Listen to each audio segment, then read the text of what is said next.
Bonjour et bienvenue dans ce nouvel épisode de Chrétienne sans tabou, le podcast où l'on parle à cœur ouvert. Aujourd'hui, nous accueillons Sophie, avec qui nous allons parler de burn-out. Avant de laisser la parole à Sophie, une petite définition et quelques chiffres. Le burn-out, donc, est un état de fatigue intense et de grande détresse causé par le stress au travail. Selon l'OMS, le burn-out ou le syndrome d'épuisement professionnel se définit comme un syndrome résultant d'un stress professionnel chronique qui n'a pas été géré avec succès.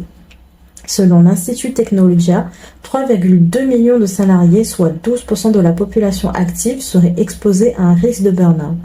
Selon une analyse produite par Santé publique France, la souffrance psychique liée au travail concerne 5,9% des femmes et 2,7% des hommes en 2019.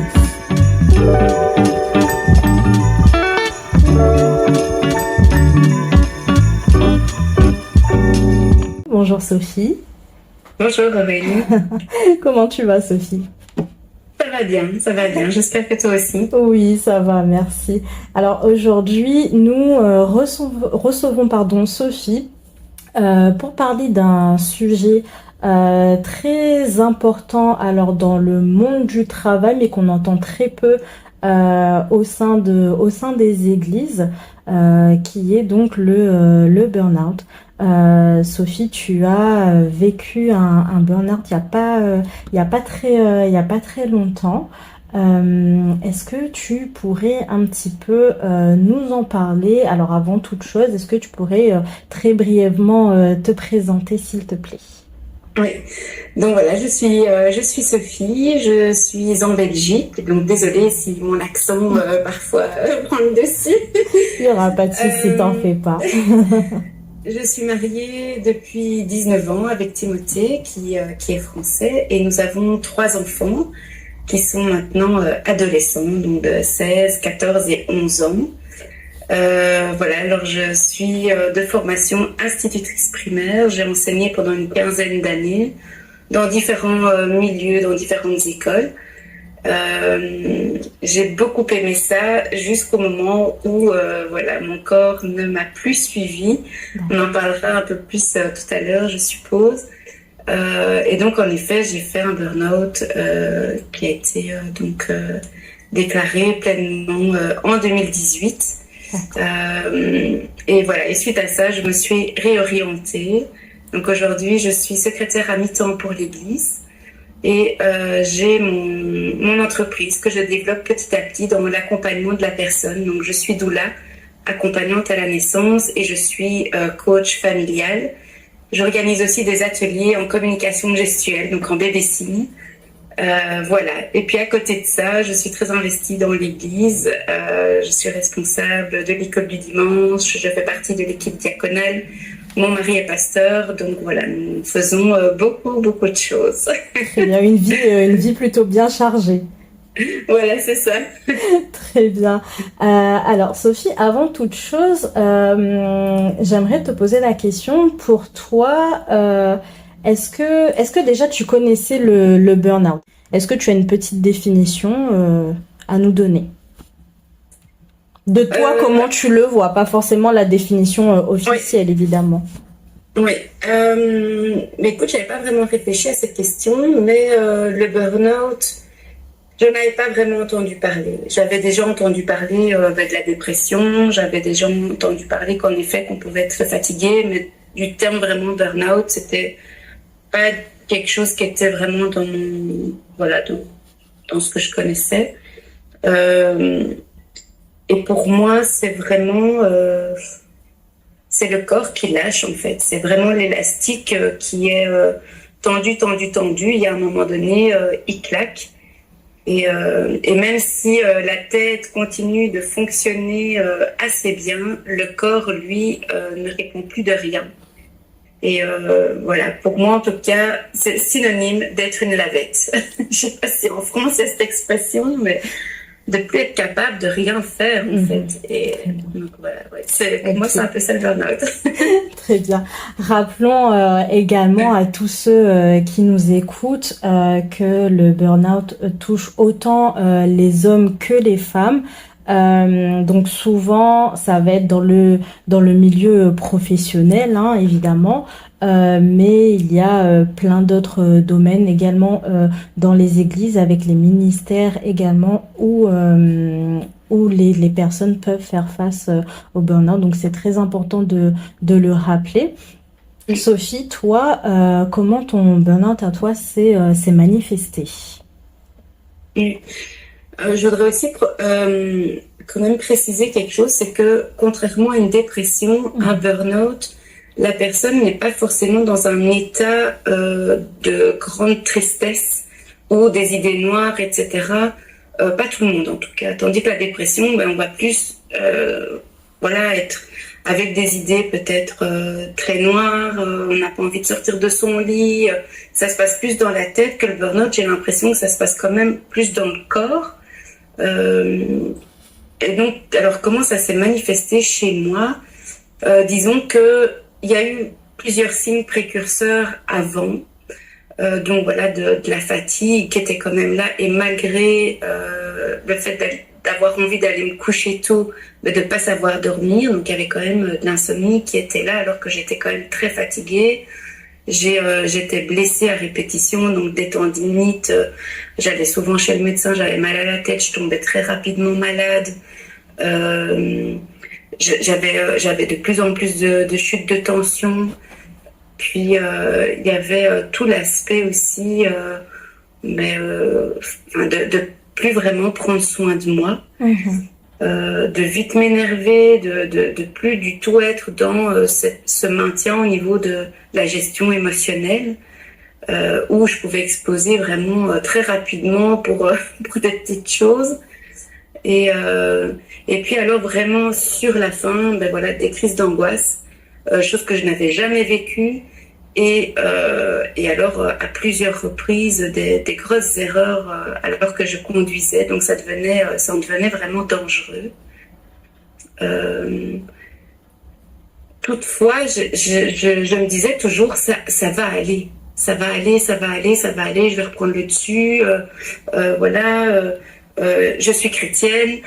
Dieu est là. Dieu va m'aider. Dieu va me fortifier. Mais en fait, ça n'allait pas mieux jusqu'au moment où vraiment mon médecin m'a dit mais non, en fait, ça suffit, il faut se mettre en arrêt. D'accord. Donc, et c'est ça qui est le plus dur, c'est de s'arrêter. Oui. Parce que les personnes qui font des burn-out sont souvent des personnes qui sont à fond dans ce qu'elles font, elles sont passionnées, qui vivent toujours elles ont envie de toujours aller plus loin, de faire plus, puis de faire plaisir, parce qu'on a du mal à se mettre des limites, donc on fait plaisir. On voit les besoins et puis on a envie de répondre à ces besoins. Donc on n'est plus du tout dans l'écoute de soi. Et en fait, à un moment donné, c'est ça, c'est que le corps ne supporte plus d'être tout le temps en activité. Donc tu es allé voir ton médecin du coup qui t'a arrêté. Oui, alors ça s'est pas fait tout de suite. Parce qu'en fait, ça a commencé vraiment, tous ces petits signes, ça a mis vraiment pendant plusieurs mois, je dirais que c'était là, mais vraiment avec la rentrée scolaire en 2017, voilà, il y a eu beaucoup de choses qui ont changé dans ma vie, et il y avait notamment des trajets en voiture. Et donc, au fur et à mesure de ces trajets, je devenais de plus en plus fatiguée. Et puis, j'avais des tendinites, etc. Et donc, j'allais chez le médecin parce que je me sentais fatiguée, parce que j'avais des tendinites. Donc, elle m'a donné des vitamines, etc. Mais en fait, je n'arrivais pas à me rétablir. Et donc, je continuais d'aller chez elle. Mais peut-être, entre septembre et décembre, j'ai peut-être été une fois toutes les 3 ou 4 semaines chez elle. Et elle me disait aussi attention, il faut pas trop en faire, il faut faire attention, etc. Jusqu'au moment où en décembre, vraiment, en fait, j'étais vraiment au bout de ma vie, quoi. D'accord, ok. C'était vraiment un moment qui était compliqué pour toi. Est-ce que autour de toi, ta famille a remarqué un changement chez toi justement par rapport à cet état que tu avais? Non, je pense pas. Alors oui, mon mari voyait bien que j'étais très fatiguée. Il voyait bien que je ne dormais plus la nuit, que j'avais un sommeil très agité. il voyait aussi que au niveau justement, mais voilà, de mes enfants, je me transformais en dragon. Enfin voilà, il y avait de la fumée qui sortait de mes oreilles. Enfin, c'était vraiment. En fait, je supportais plus rien. Je supportais plus le bruit. Je supportais plus. Voilà, parce qu'en plus, je travaillais dans l'enseignement à l'époque avec des enfants autistes sévères. Donc, il y avait énormément de bruit, énormément de violence dans mon cadre professionnel.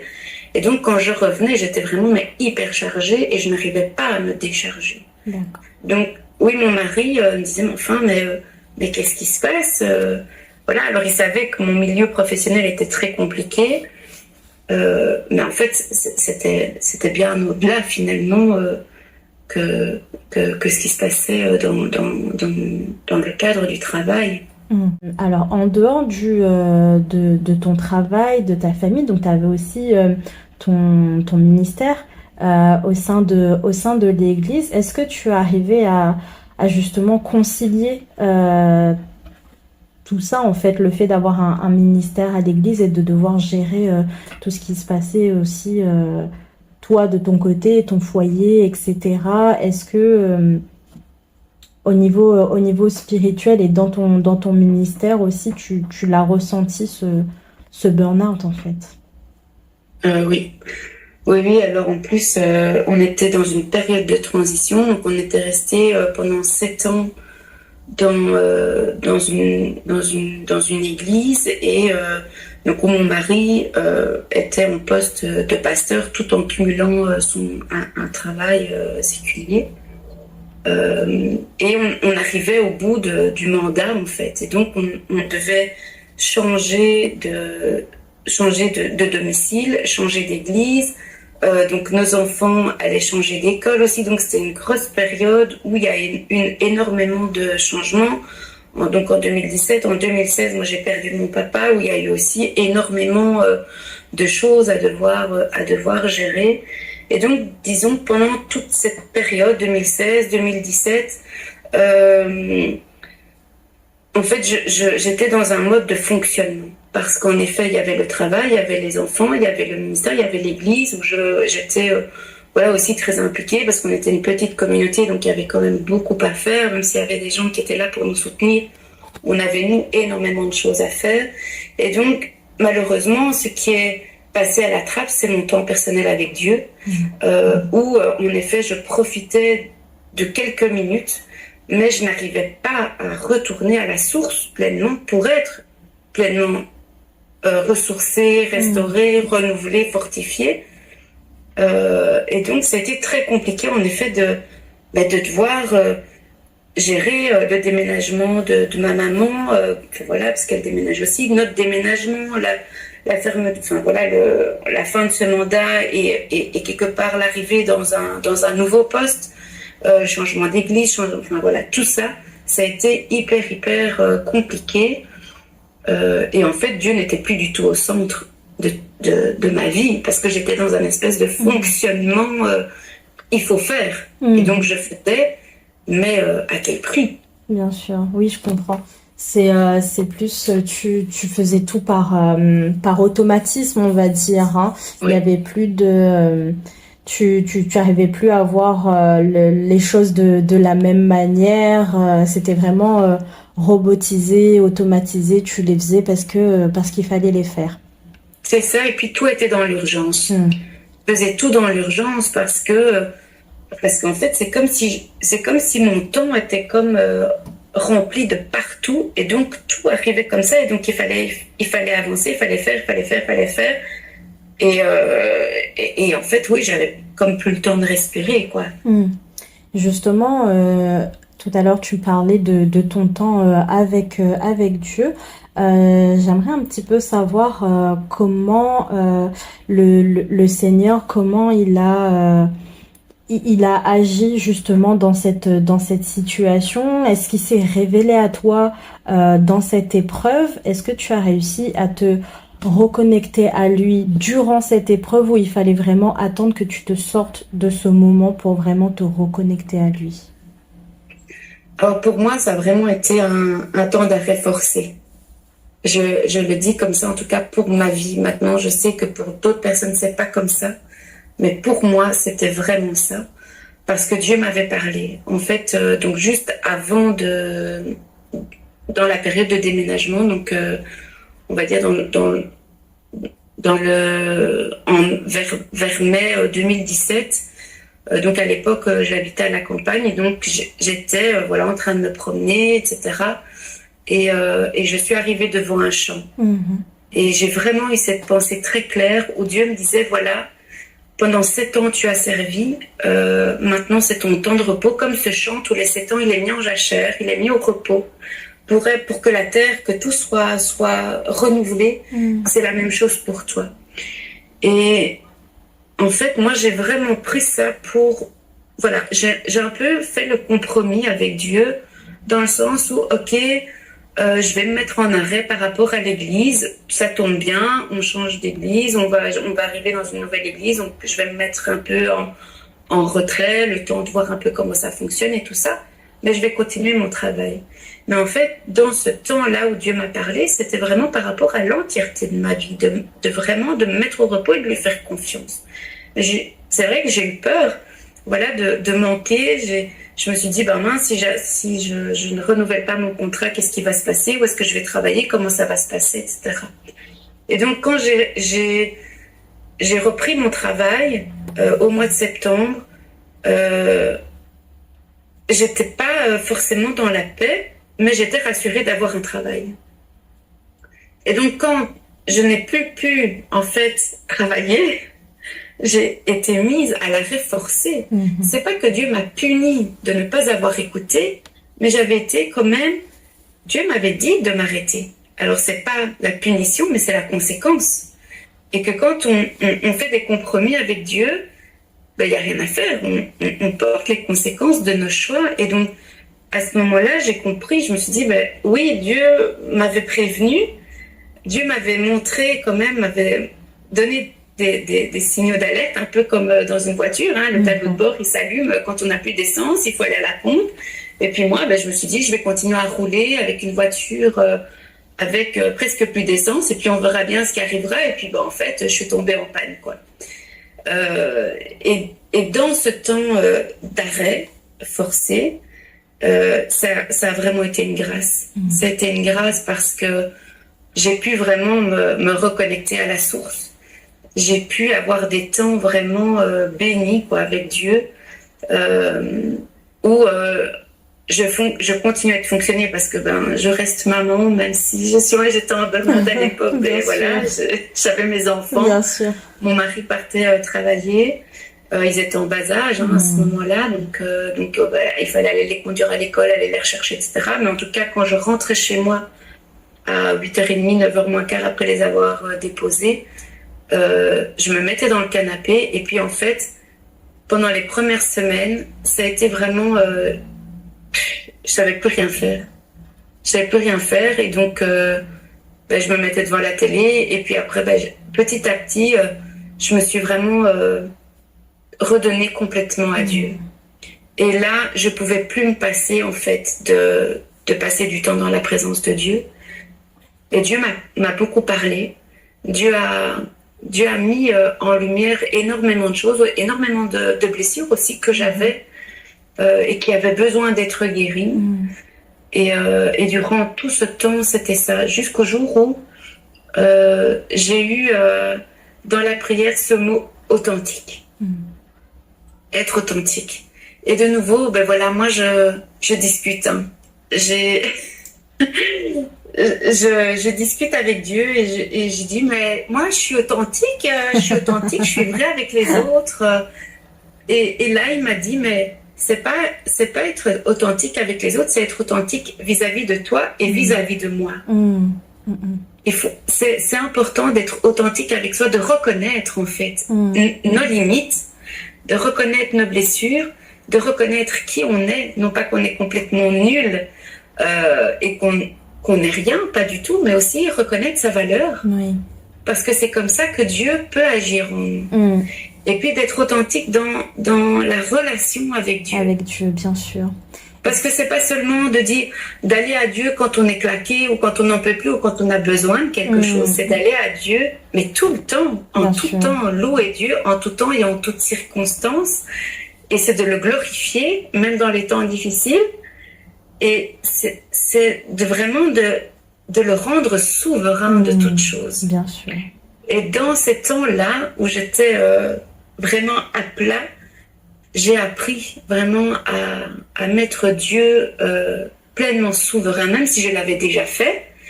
Mais petit à petit, en chemin, c'est comme si ça s'était perdu. Je le savais dans ma tête, mais dans mon corps et dans mon âme et dans mon esprit, c'était un petit peu comme je fais quand même, hein, je fonctionne, et puis moi je sais le faire. Bien sûr. Donc voilà, et pour moi, ce mot authenticité, aujourd'hui, c'est tout. J'essaye de vivre dans cette pleine authenticité vis-à-vis de moi-même, vis-à-vis de Dieu, vis-à-vis des autres. C'est pas toujours facile, mais disons que c'est vraiment ce que j'essaye de faire.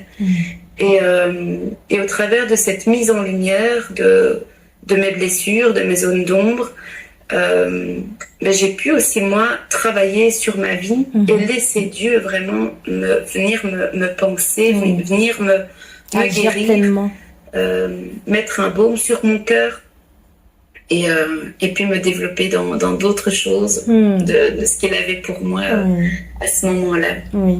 Je trouve ça très beau parce que la manière dont tu en parles, parce que le burn-out, c'est quand même quelque chose de pas facile. Mais au travers de ce que tu dis, quand même, on voit que quelque part, le Seigneur a voulu te mettre à part. Il a voulu vraiment te mettre à part, comme tu dis, il t'avait quand même averti et tu n'as pas, sur le moment, tu n'as pas écouté, tu n'as pas compris, tu n'as pas entendu, t'as continué à vivre ta vie à 100 à l'heure comme tu le faisais jusqu'au moment où vraiment ton corps t'a lâché et le Seigneur a vraiment dit stop, vraiment, maintenant c'est vraiment toi et moi.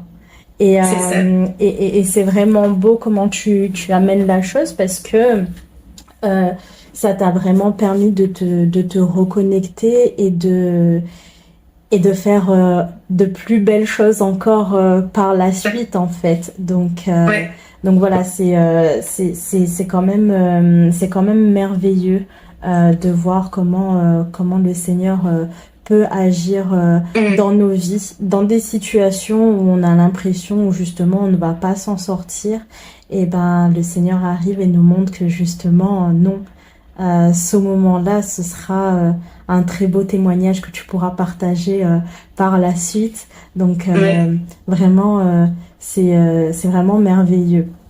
Oui, tout à fait. Puis aussi il y a cette notion de grâce.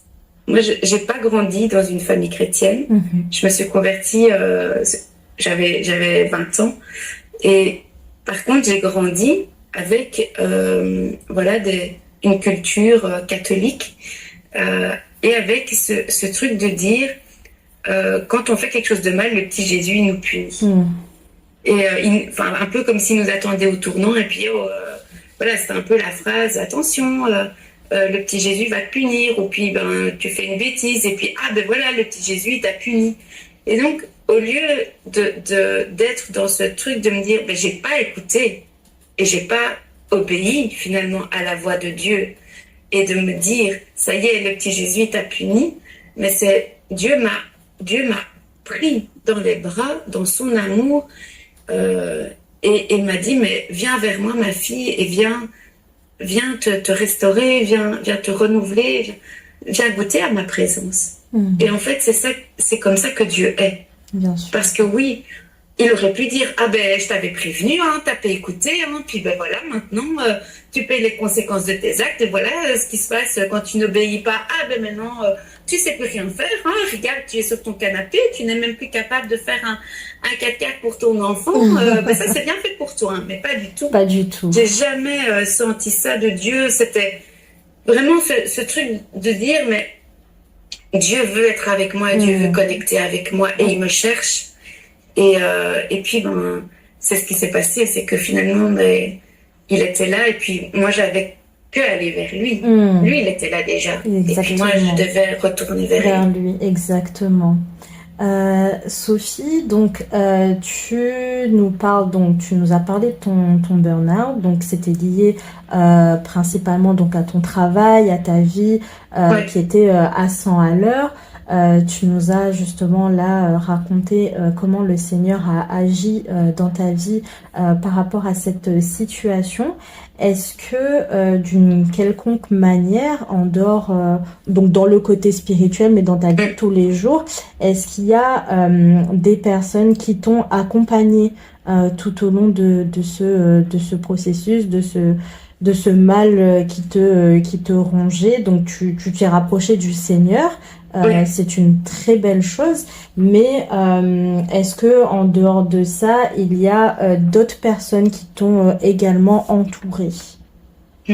Alors, suite au conseil de mon médecin à l'époque, donc elle m'a envoyée vers une psychologue spécialisée dans le burn-out. D'accord. Alors, cette première psychologue n'était pas chrétienne. Et d'un côté, c'était quand même bien parce que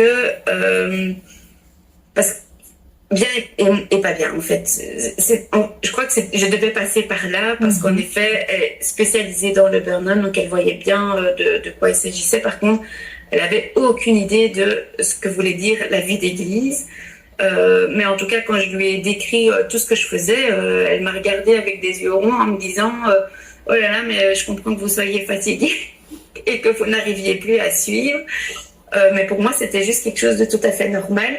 Et en même temps, ça m'a renvoyé de me dire, mais c'est vrai qu'il y a quand même beaucoup de choses. Et puis, est-ce que c'est normal qu'en tant que chrétienne, qu'on soit juste submergé de faire des choses et de plus avoir de temps, de juste d'être, en fait. Et donc, voilà, pendant plusieurs... j'ai été quand même pendant plusieurs semaines la voir. Je ne sais plus combien de temps ça a duré. Et puis, à un moment donné, quand même, après plusieurs mois, j'ai senti que j'arrivais au bout de ce qu'elle allait pouvoir m'apporter, que j'avais besoin d'autre chose. Et puis, ça tombait bien parce qu'elle était enceinte et qu'elle allait mettre un terme, justement, à tous ces suivis. Et donc, l'un dans l'autre, ça s'est terminé. Par contre, je savais que j'avais besoin d'autre chose pour redémarrer, en fait, comme une nouvelle vie avec d'autres choses. Et donc là, j'ai été voir une thérapeute chrétienne. D'accord. Et donc voilà, voilà, ça c'était comme ça pour moi. Je ne dis pas que pour tout le monde c'est la même chose. Ce qui est important, c'est de pouvoir s'écouter, de voir comment Dieu conduit les choses. Et je trouve que les deux ensemble, pour moi, ça a vraiment été, ça a été très très bien. Et c'était bon parce que ça m'a permis quelque part d'apporter, d'avoir des connaissances aussi sur mon fonctionnement avec cette personne spécialisée du burn-out, et puis à côté, d'avoir aussi tout cet accompagnement avec cette thérapeute chrétienne. Et évidemment, là, on a pu parler de l'Église, de Dieu, de faire la part des choses, de prendre du recul. Et puis, ça m'a aussi amené, quelque part, une certaine prise de conscience de mon implication dans l'Église et que j'avais le droit de dire non, j'avais le droit de mettre des limites, qu'on n'était pas obligé, parce qu'on est l'épouse du pasteur, de faire telle ou telle chose. Et que c'est OK, en fait. Ça t'a ouvert les yeux sur toi personnellement, dans ton ministère, dans l'Église en général, de te faire suivre autant par une psychologue qui n'était pas forcément chrétienne et une psychologue qui était chrétienne, justement? Oui, les deux. Les deux m'ont permis d'avancer dans mon processus de guérison, de restauration, et puis surtout de pouvoir aller de l'avant pour la suite. D'accord. Et donc, j'ai reçu vraiment des bons outils de la part des deux.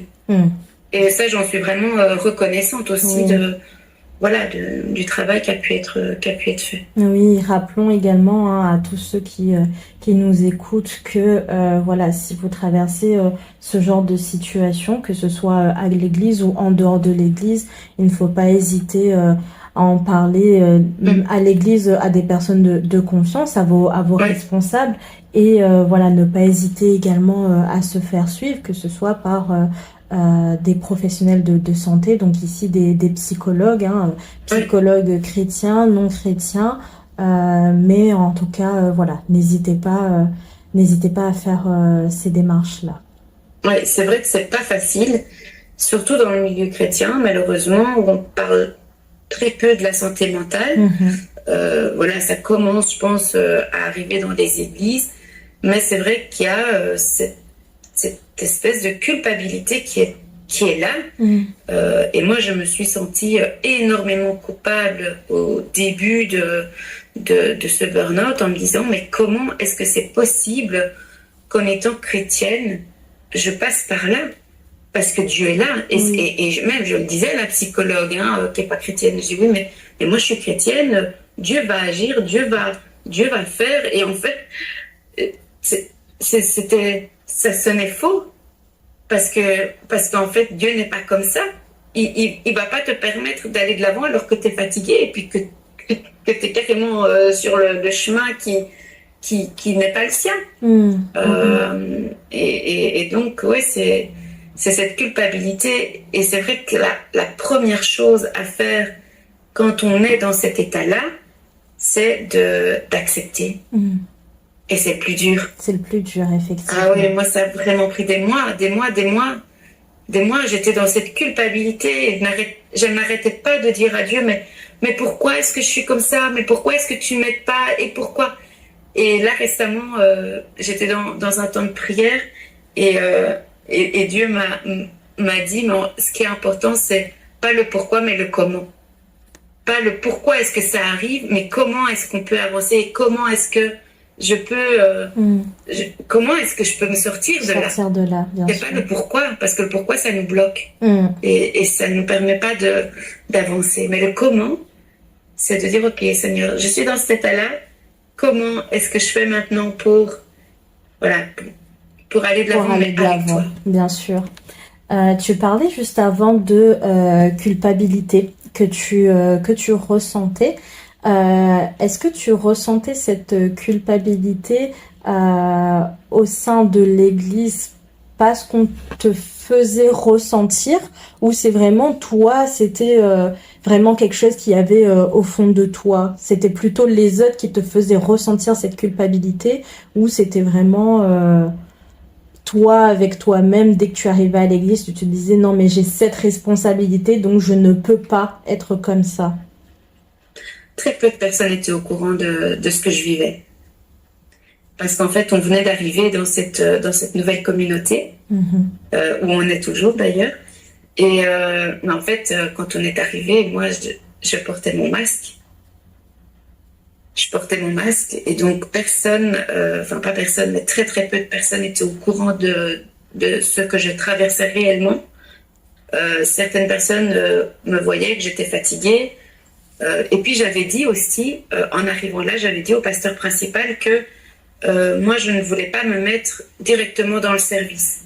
Que c'était pas parce que mon mari allait être pasteur aussi dans cette église que forcément moi j'allais me mettre au service. Et ça, il a vraiment respecté aussi le fait que je prenne, je pense que j'avais dit 6 mois, de repos. Et je lui avais expliqué aussi ma situation, donc son épouse était au courant.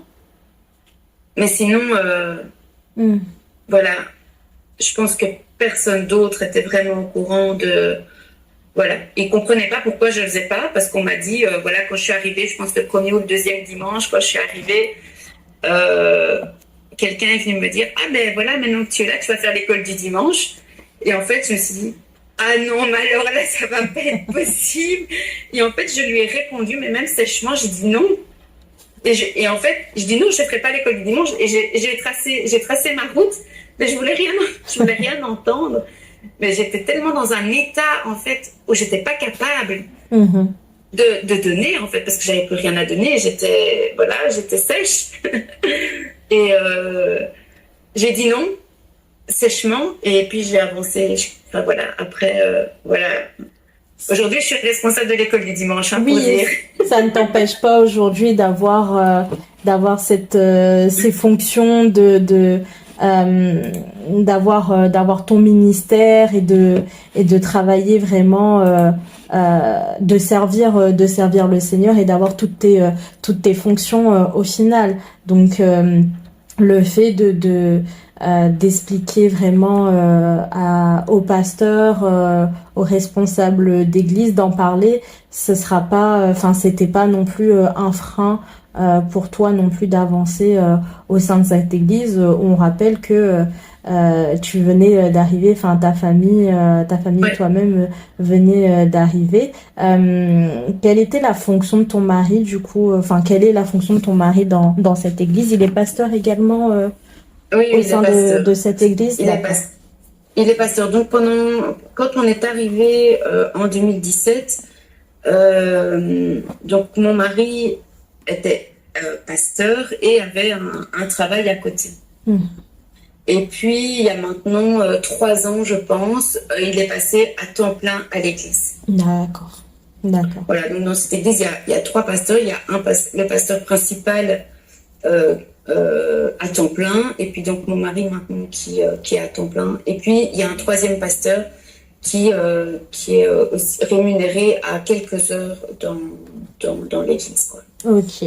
Et dans toute cette situation, ton mari, du coup, il a suivi un petit peu ton cheminement, il a vu vraiment comment ça s'est passé, que ce soit spirituellement ou au sein de votre famille. Ça a vraiment été un soutien pour toi. Comment ça s'est passé par rapport à ton mari? Ça a été vraiment difficile de lui expliquer pleinement ce par quoi je passais.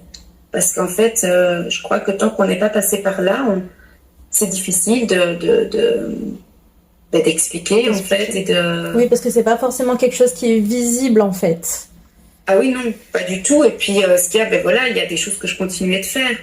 Parce que je devais, on allait à l'église, on avait quand même toute la route pour y aller. Donc, c'était moi qui conduisais. Les activités des enfants, je continuais d'y aller. En plus, voilà, à cette époque-là, un de nos enfants,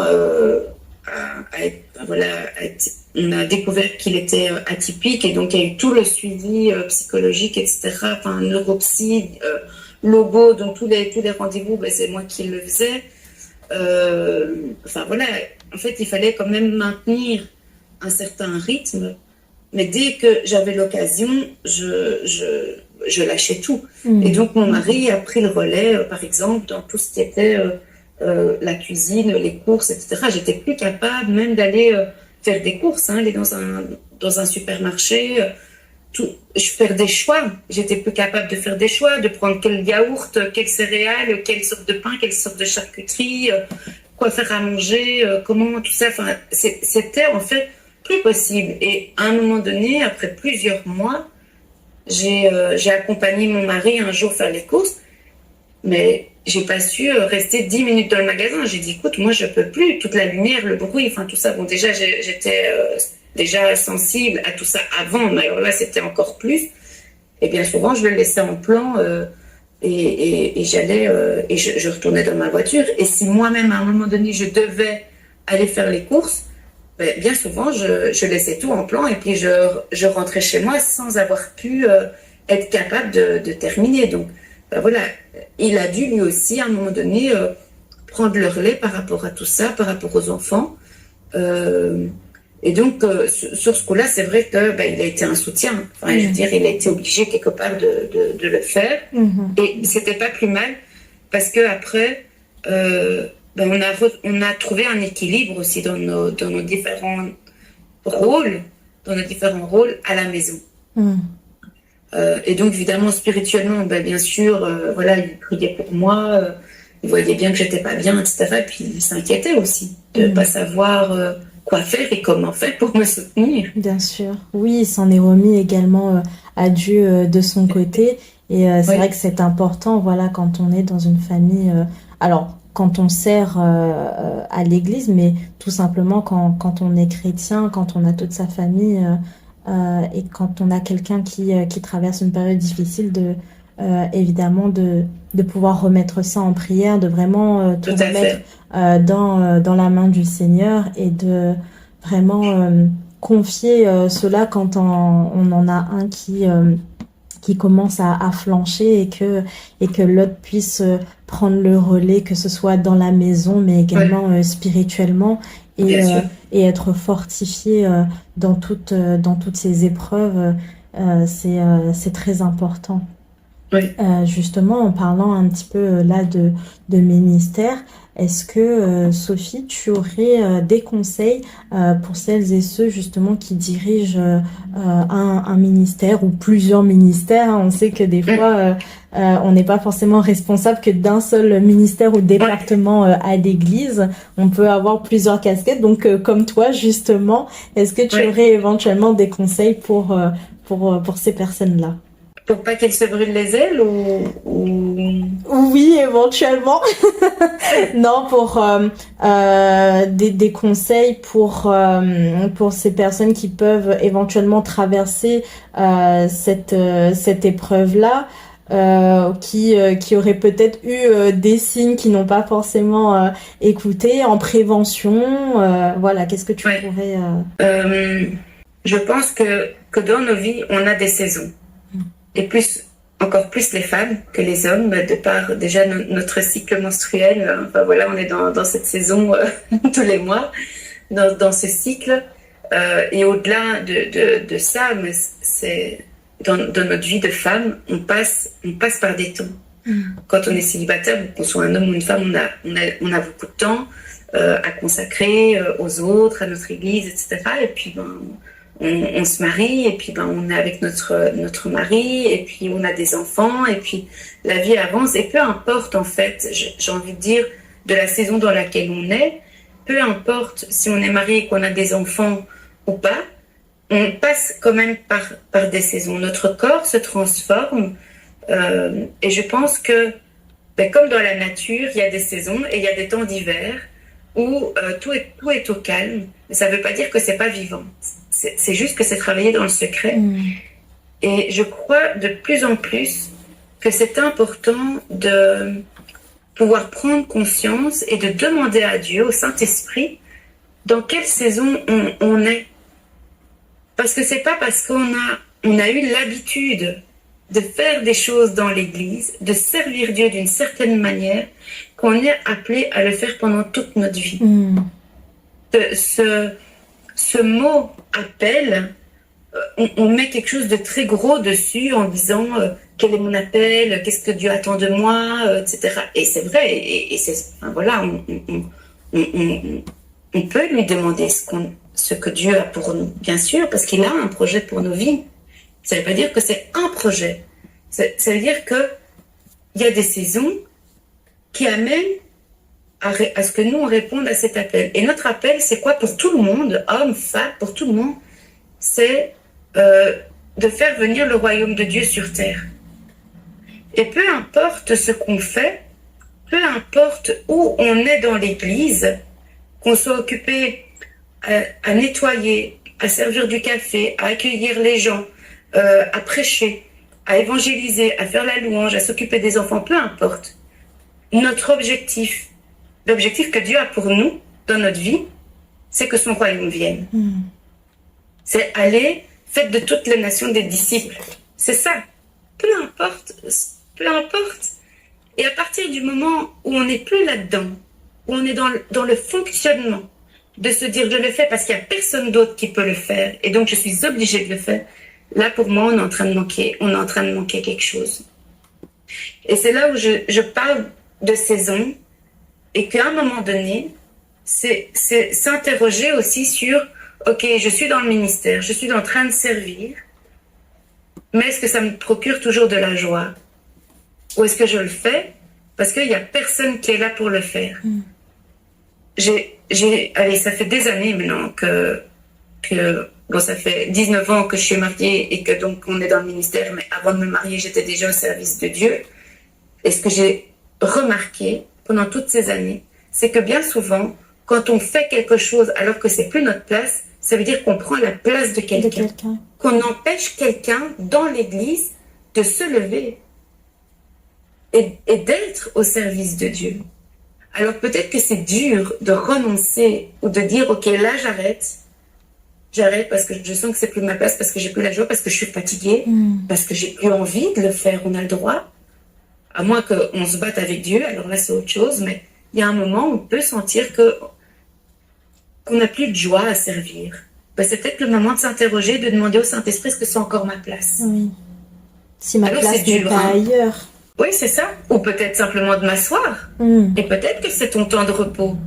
Parce que le sabbat, on en parle le dimanche, le dimanche ou une fois par semaine, en tout cas, on doit se reposer. Mais à un moment donné, aussi dans notre vie, on doit se reposer. Tous les 7 ans, on peut se reposer. On peut se mettre au repos. Ou peut-être à un moment donné où on sent que c'est trop. Oui. Parce qu'on le sent. Parce que quand le Saint-Esprit vient en nous, il vient susciter des choses, des pensées. Et là, c'est à nous d'écouter et de nous dire, ok, en fait, peut-être que là, Dieu veut me dire quelque chose, mais c'est vrai que ça demande de l'humilité, en fait, de s'arrêter. Mais ça ne veut pas dire qu'on rate quelque chose. Oui, parce que parfois, ça ne peut pas forcément nous plaire. C'est ça.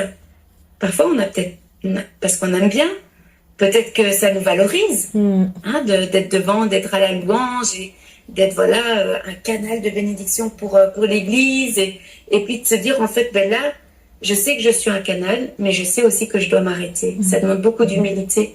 Mais en tout cas, ce qui est certain, c'est qu'à partir du moment où on va s'arrêter, parce que c'est la volonté de Dieu, d'une part, nous, on va être bénis, mais on va bénir quelqu'un qui va pouvoir prendre notre place. Et ça, c'est beau, parce que l'Église est amenée à grandir, l'Église est amenée à bouger, à évoluer, à être transformée. Et c'est pareil pour nos vies. Oui, bien sûr. C'est pareil pour nos vies. Donc, voilà, peut-être qu'il y a quelqu'un qui nous écoute aujourd'hui, qui se questionne, mais n'aie pas peur. N'aie pas peur de t'arrêter, de te questionner. Parle-en à tes responsables d'église ou à une personne de confiance, peut-être à ton ami, avec qui tu peux être vrai, avec qui tu peux être authentique. Il ne faut pas avoir peur. Et si vraiment il n'y a personne, tu me téléphones. tu me contactes. Je veux téléphoner à Sophie, elle sera à votre écoute. avec beaucoup de joie, parce que je sais combien c'est dur. Je sais combien c'est dur, combien on peut culpabiliser, combien on peut se remettre en question, combien aussi on peut se sentir complètement nul et inutile à partir du moment où on ne fait rien dans l'Église. Mais en fait, Dieu parfois nous demande de nous asseoir et de simplement recevoir. Bien sûr, bien sûr. Toi, Sophie, du coup, de cette situation de burn-out, quels enseignements tu as pu tirer justement de cette situation? J'ai appris à écouter. J'ai appris à écouter Dieu, mais j'ai aussi appris à écouter mon corps. Parce que finalement, ce corps que j'ai et que nous avons tous et toutes, c'est Dieu qui nous l'a donné. Et donc, en écoutant notre corps, on écoute Dieu. Bien sûr, parce qu'il faut en prendre soin. Voilà, c'est ça, exactement. Alors, c'est pas parfait. Je suis encore en apprentissage. Donc, c'est ça. J'ai appris aussi à contempler. Dans mes temps de prière, j'ai appris à me taire et aussi d'une part à louer Dieu, à l'honorer, à le glorifier, et puis d'une part à m'arrêter et à juste contempler, à être dans le silence. Et parfois, il n'y a rien qui se passe, mais parfois Dieu parle. Ou parfois, Dieu ne parle pas à ce moment-là, mais il parle plus tard. Dieu parle tantôt d'une manière, tantôt d'une autre aussi. Donc, c'est vrai que des fois, on a l'impression qu'on le parle, on attend une réponse sur l'instant T. Et quand on n'a pas la réponse, des fois, on peut un petit peu s'agacer, un petit peu être déçu, alors que ce n'est pas que Dieu n'a pas envie de nous répondre, mais des fois, il le fait un peu plus tard, ou il le fait d'une manière dont on s'y attendait pas. Donc, faut pas, quand on demande quelque chose à Dieu, s'attendre à une réponse sur l'instant T. Il faut apprendre à patienter, à lui faire confiance, et comme tu disais tout à l'heure aussi, à écouter tout simplement. Et toi, tu avais eu ce signe justement où le Seigneur t'avait dit que c'était ton moment de te reposer. Et sur l'instant, tu l'avais pas écouté, mais comme quoi le fait d'écouter reste très important. Donc Ouais. effectivement. Et je pense que ce qui est important aussi, c'est de noter. De noter les choses qui nous arrivent. Parce que quand j'étais vraiment au tout début de ce burn-out, Dieu m'a rappelé quelque chose qu'il m'avait dit, mais 15 ans auparavant. Donc, quand j'ai commencé mes études d'instit, il faut savoir que déjà, moi, mes années primaires, à l'école primaire, c'était les pires années de ma vie. Parce que j'étais pas du tout quelqu'un de scolaire. Et je détestais l'école. Je suis partie après avoir fait des études, un début d'études en psychologie. J'ai arrêté mes études au moment où je me suis convertie parce que voilà, je voyais bien que c'était pas ça que Dieu voulait pour ma vie. Je suis partie 6 mois en Nouvelle-Zélande. En Nouvelle-Zélande, j'ai vraiment reçu un cœur pour mon pays, un cœur pour la Belgique, et je savais que c'était là que je devais être. Et Dieu m'a montré un énorme bâtiment. Et pour moi, c'était, je vais aller à l'école biblique. Je suis rentrée chez moi avec cette idée que j'allais aller à l'école biblique.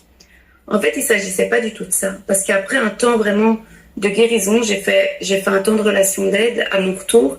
Et au travers de cette relation d'aide, Dieu m'a montré que je devais commencer mes études d'instit.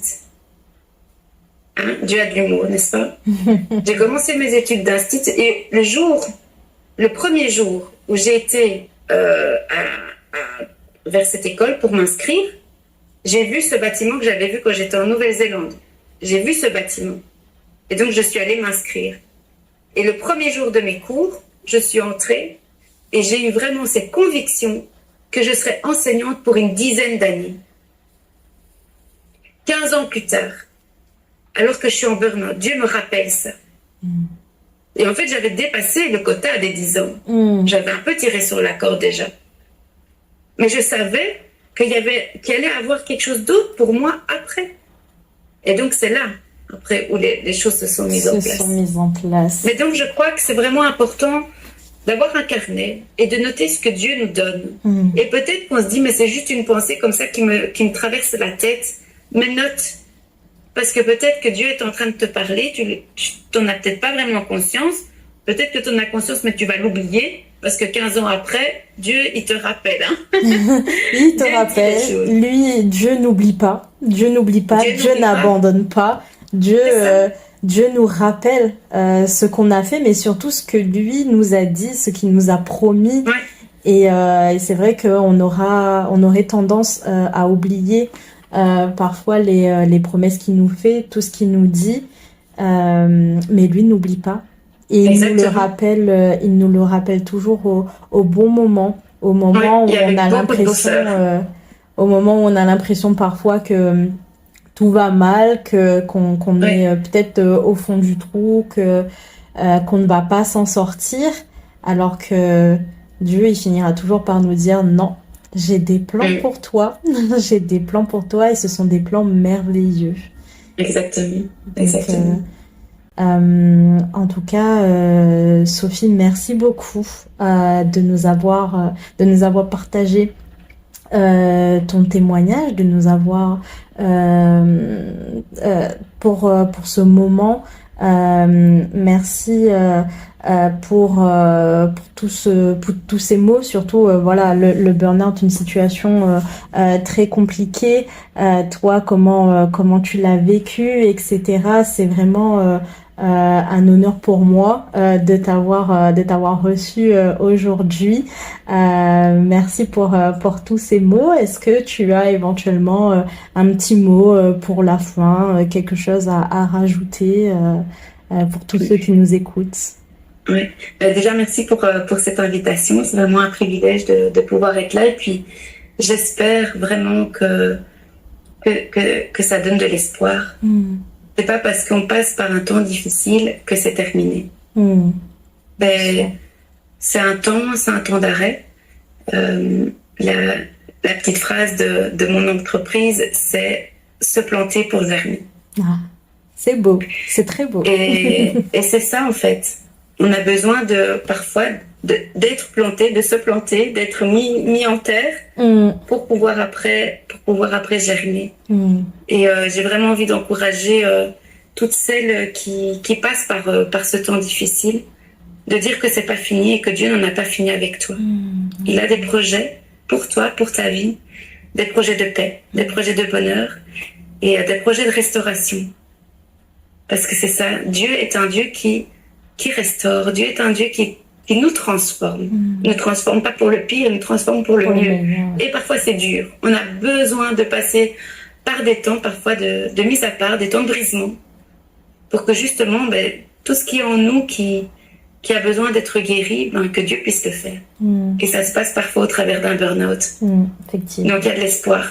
Dieu n'a pas terminé avec toi. Il n'a pas terminé. Merci beaucoup Sophie, merci pour ton témoignage. Pour tous ceux qui nous écoutent, merci de nous avoir écoutés aujourd'hui pour cet épisode qui traitait du burn-out.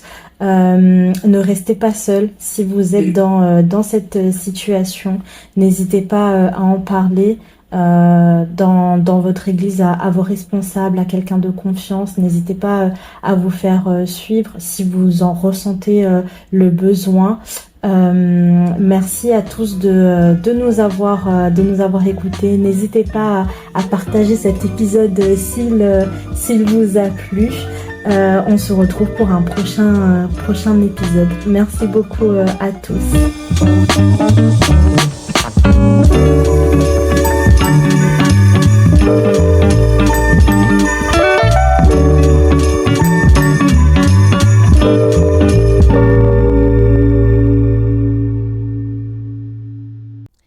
Tu es célibataire depuis plusieurs années.